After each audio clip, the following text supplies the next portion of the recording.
తొండకి దొరతనం వస్తే అవారా గోడెక్కి సవారా చేసిందట. ఇది ఎట్లా ఉందంటే నేను మాట్లాడేదానికి చివరి అంచెల్లో మీకే అర్థమవుతుంది. రేవంత్ రెడ్డి గారు నిన్న పోలీసు వాళ్ళకి ఏదో అవార్డులు ఇచ్చే ప్రోగ్రాంలో అటెండ్ అయిన అనుకుంటా.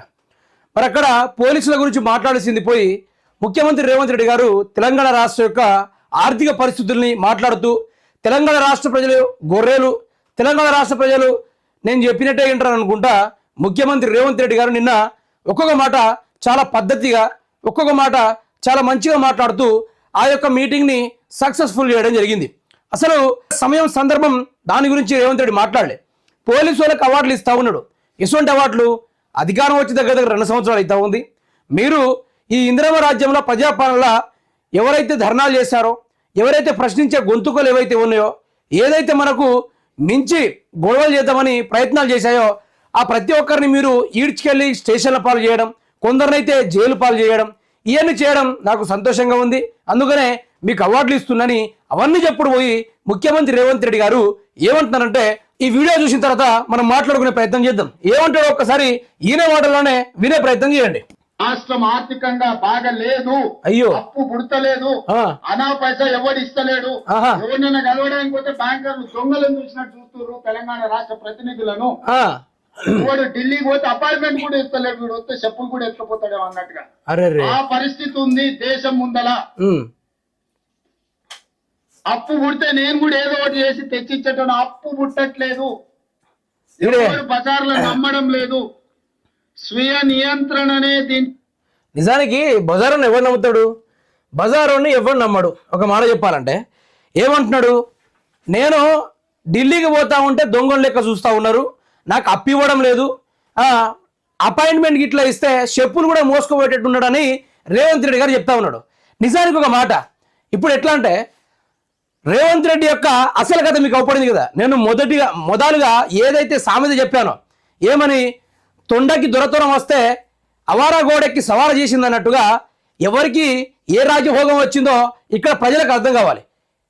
ప్రజల్ని ఎర్రోజు చేస్తూ ఉన్నాడు, ప్రజల్ని పిచ్చోలు చేస్తూ ఉన్నాడు. నిజానికి మీకు తెలవాలి, ఒక ముఖ్యమంత్రిగా ఉండి రాష్ట్ర ఆర్థిక వ్యవస్థ తెలియకుండా ఎవడు ప్రతిపక్షం నుండి రాడు. అసొంటిది అధికారంలోకి వచ్చిన తర్వాత ₹1 ఇస్తలేడు. ఢిల్లీకి దగ్గర 43 సార్లు పోయినా నాకు అపాయింట్మెంట్ కూడా ఇస్తలేడు. దొంగను చూస్తున్నారంటే దొంగలాగా చూస్తారు, దొంగలాగా చూస్తారు అని ప్రజలకి ఈ విధంగా చెప్తున్నాడు కదా. మరి ఈ ఒక్కటి మీకు తెలవాలి ప్రజలారా, 1,66,971 కోట్ల రూపాయలు ఎవడబ్బా సొమ్ము ఎక్కడి నుంచి తీసుకొచ్చినావు, ఎవరికి ఇచ్చినావు? ప్రజలకు ఏమైనా ఇచ్చినావా? ఏమైనా రైతు బంధు చెల్లించినవా? లేకపోతే రైతు రుణమాఫీ కంప్లీట్ చేసినవా? దేనికి కంప్లీట్ చేసినావు? దేనికి కూడా కంప్లీట్ చేయలే కదా. సులువుగా తప్పించుకోవడానికి సుమారా నాటకాలు ఆడుతూ ఉన్నాడు ముఖ్యమంత్రి రేవంత్ రెడ్డి గారు. ఇది పద్ధత అని అడుగుతున్నా. ఈజీగా తప్పించుకుంటా ఉన్నాడు. ఆడ నీకు అవార్డులు పోయి ఇచ్చిరా అని చెప్పారు, కానీ తెలంగాణ ఆర్థిక వ్యవస్థ పైన మాట్లాడమని ఎవరు చెప్పిర్రు? ఇంకో మాట అంటాడు, నన్ను నిలువుగా కానీ అడ్డంగా కానీ కోసినా కూడా నా దగ్గర 18,000 కోట్ల కంటే ఎక్కువ రావంటున్నాడు. మరి మాట్లాడితే స్పెషల్ ఫ్లైట్లు వేసుకొని పోవడానికి వీళ్ళ దగ్గర డబ్బులు ఉన్నాయి, మాట్లాడితే ఢిల్లీకి పోవడానికి స్పెషల్ ఫ్లైట్లు వేసుకోవడానికి వీళ్ళ దగ్గర డబ్బులు ఉన్నాయి, వేల కోట్ల రూపాయలు పనికిరాని సభలు పెట్టి ఖర్చు పెట్టడానికి వీళ్ళ దగ్గర డబ్బులు ఉన్నాయి.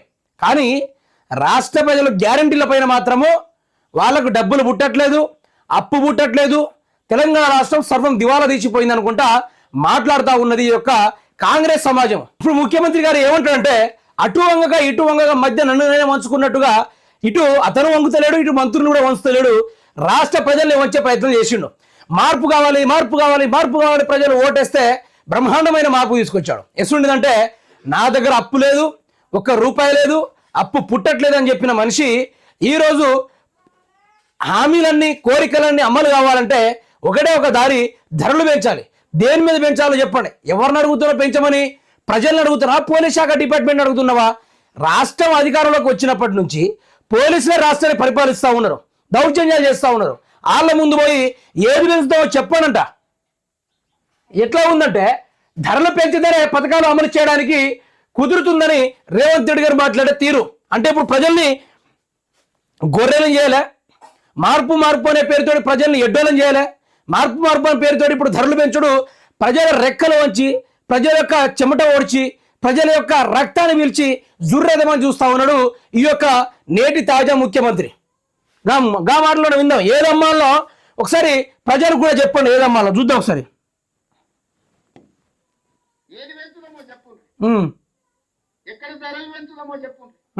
ధరలు పెంచకుండా ఉన్న పథకాలను ఆపకుండా కొత్త కోరికలు నెరవేరవు. కొత్త కొత్త కోరికలు కోరుకొని మనము నిరసనను, ధర్నాలో, దీక్షలో బందో చేస్తే ఉన్న వ్యవస్థ కూడా కుప్పగూలుతుంది.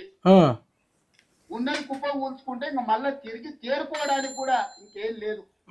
ఇంకో దివాలా రాష్ట్రంగా మనం మారుతాము.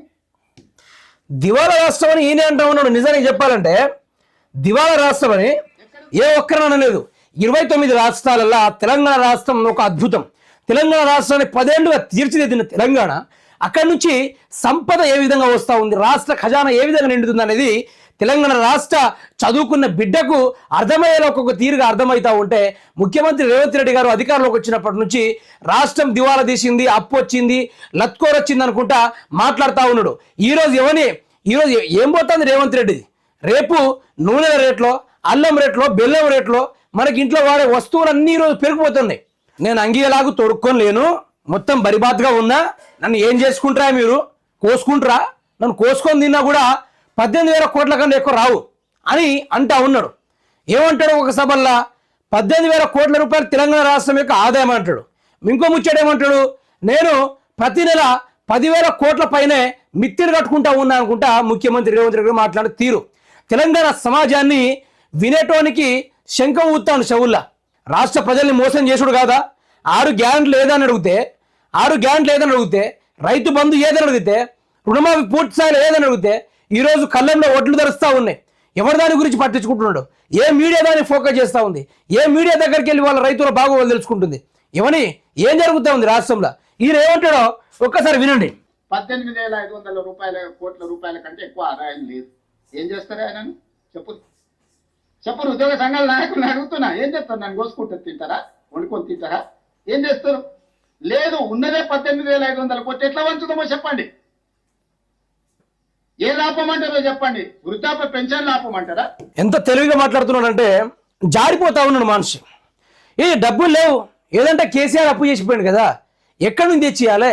రాష్ట్రం ఆదాయం 18,000 కోట్ల రూపాయలు. ఏదాపి దేన్ని ఇద్దాం చెప్పండి మీరే. మేము డిస్కషన్ ఎవరితో అంటున్నాడు? పోలీస్ శాఖ వాళ్ళతో మాట్లాడుతూ ఉన్నాడు.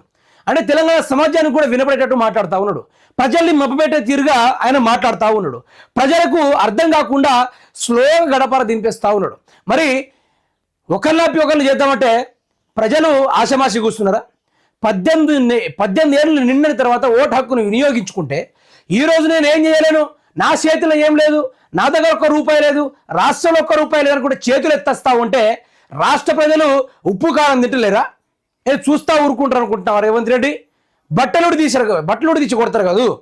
రాష్ట్ర ప్రజల కోపం వస్తే వాళ్ళు ఏ విధంగా ఉంటారో కూడా తెలియదు. ఎందుకంటే ఇది కొట్లాడుకున్న తెలంగాణ, ఇది ఉద్యమాల తెలంగాణ, ఇది రక్తం ఏరులై పారి చిందించి తెలంగాణ రాష్ట్రాన్ని జయించుకున్న తెలంగాణ ఇది.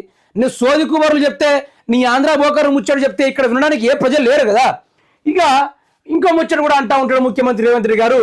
దాని గురించి మనం మాట్లాడుకునే ప్రయత్నం చేసుకుంటే, రాష్ట్ర ప్రజలను మబ్బేయడం అంటే ఈ తీరుగా ప్రపంచాలు ఎక్కడ పెట్టినట్టున్నాడు. నిజాన్ని చూపి ఇక్కడ నిన్న ముఖ్యమంత్రి గారు నిన్న మాట్లాడుతూ క్లియర్ కట్గా ఈయన డ్రామాలన్నీ దొరుకుతాయి. ఇక్కడ ఏంటంటే ధరలు పెంచకుండా కోరికలు తీర్చలేం, మీ సమరం ఎవరి మీద? ఉద్యోగ సంఘాలకు సీఎం వార్నింగ్, మీకు బాధ్యత లేదా? నేను ఒక్కడిని ఏం చేయగలను? నన్ను కోసిన రూపాయి ఎక్కువ వెళ్ళదు, కొత్త అప్పు ఉడతలేదు, బజార్లో ఎవ్వరు నమ్ముతలేరు, అప్పు కోసం పోతే దొంగల్లా చూస్తున్నారు, దుబారా తగ్గించడం, స్పెషల్ ఫ్లైట్లలో పోతలేను, తెలంగాణ మొత్తము దివాలా తీసిపోయి ఉంది, కొట్లాడి తెచ్చుకున్న తెలంగాణను కోతుల గుంపునకు అప్పగించినట్టు చేయొద్దు, కేసీఆర్ 3 నెలలకోసారి వచ్చి తిట్టిపోతున్నాడు, ఉద్యోగాల సంఘాలు సమ్మె హెచ్చరికలపై సీఎం రేవంత్ రెడ్డి సంచలనమైన నిజాలు. మీకోటి నిజం చెప్పుకోవాలి, ముఖ్యమంత్రి రేవంత్ రెడ్డి గారు ఈయన భలే ఆందోళన మనిషి. ఎటువంటి మనిషి అంటే ముఖ్యమంత్రి రేవంత్ రెడ్డి ఇప్పుడు దాకా ఢిల్లీకి ఎన్నిసార్లు పోయిందో మీకు తెలుసు. మరి దేనికోసం పోతున్నాడో తెలియదు. రేవంత్ రెడ్డి గారు ప్రధానంగా ఢిల్లీకి 43 సార్లు పోయిండు, పోయిన ప్రతిసారి ఎంత వస్తుందో ఖర్చు అంటే నిజానికి మీరు తెలుసుకోవాలి. రేవంత్ రెడ్డి గారు 150 కోట్లతోటి ఈ 150 కోట్లతోటి ముఖ్యమంత్రి రేవంత్ రెడ్డి గారు ఢిల్లీ పర్యటనకే 150 కోట్ల రూపాయలు ఖర్చు అయింది ఖాళీ దానికోసమే. మరి వచ్చి ఏమైనా తీసినంటే ఢిల్లీ నుంచి గడ్డి పోస కూడా పీక్కొని తీసుకొని రాలే. ఇంకోటి మీకు తెలవాలి, ఇక ఈ మధ్యన కొత్తగా వినిపడుతున్న ముచ్చట ఏంటంటే అందాల పోటీలు. ఎవరికి? అది రేవంత్ రెడ్డికి అందాల పోటీలు, ఎవరికి కాదు. ఇక్కడ అందాల పోటీకి దగ్గర 200 కోట్ల రూపాయలు ఖర్చు చేస్తా ఉన్నారు ప్రజలారా. 200 కోట్ల రూపాయలు ఖర్చు చేస్తా ఉన్నారు. దీంతో రైతు బంధు సకాలంలో అయిపోవు, నాకు తెలిసి రైతు బంధు సకాలంలో అయిపోవు. అదేవిధంగా రుణమాఫీ కూడా సకాలంగా అయిపోవు. అదేవిధంగా ఆసరా పెన్షన్ అని చెప్పిండు సారు, ఆసరా పెన్షన్ కూడా ఇది కూడా కరెక్ట్ టైంలో అయిపోవు కదా. నిరుద్యోగ భృతి అనేది మర్చిపోయిన రాష్ట్రంలో నిరుద్యోగం జాడ లేకుండా పోయింది. ఎంత? 4,000 రూపాయలు ఒకరికి. ఇంకా చదువుకునే వాళ్ళకు స్కూటీ అని చెప్పిన సరే 60,000 రూపాయలు వేసుకో. అది పోని భూమి లేని వారికి భూములు, ఇందిరమ ఇండ్లు అని చెప్పలే. ఇంకా ఇందిరమ ఇండ్లు రావాలంటే ఒక 40,000 లంచం ఇవ్వాలి. 40,000 లంచం ఇస్తే తప్ప ఈడ కుదరదు. ఇంత దారుణంగా జరుగుతా ఉంది తెలంగాణ రాష్ట్రంలో. ముఖ్యమంత్రి అనేది రేవంత్ రెడ్డి చేతులు ఎత్తేసిండు.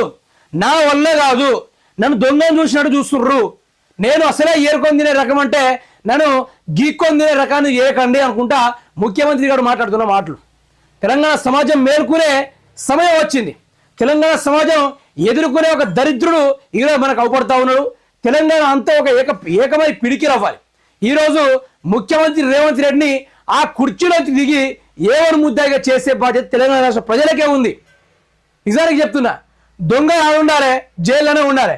అసోటి దొంగను అధికారం ఇస్తే నన్ను ఢిల్లీ పెద్దలు కూడా దొంగ లెక్కనే చూస్తూ ఉన్నారు అనుకుంటే ఆయన మాట్లాడుతూ ఉన్నాడు. అంటే దొంగ నాకు ఇంకేమంటారు ప్రజలారా, మీరే చెప్పండి. కాబట్టి దయచేసి ప్రజలు మేలుకోవాలి, ఎట్టకేలకు ప్రజలు మేలుకోవాలి. రాష్ట్రం ఆగమిపోతా ఉంది. రాష్ట్రం మొత్తం వేలాది కోట్ల రూపాయలు అన్నదమ్ములు పందులు కొక్కులు లెక్క దోచుకొని తింటా ఉన్నారు. రాష్ట్ర మంత్రులు, రాష్ట్ర ఎమ్మెల్యేలు, రాష్ట్ర ముఖ్యమంత్రి ఇష్టానుసారంగా వేలాది కోట్ల రూపాయలు ఖర్చు చేస్తూ ఉన్నారు. దేనికోసం?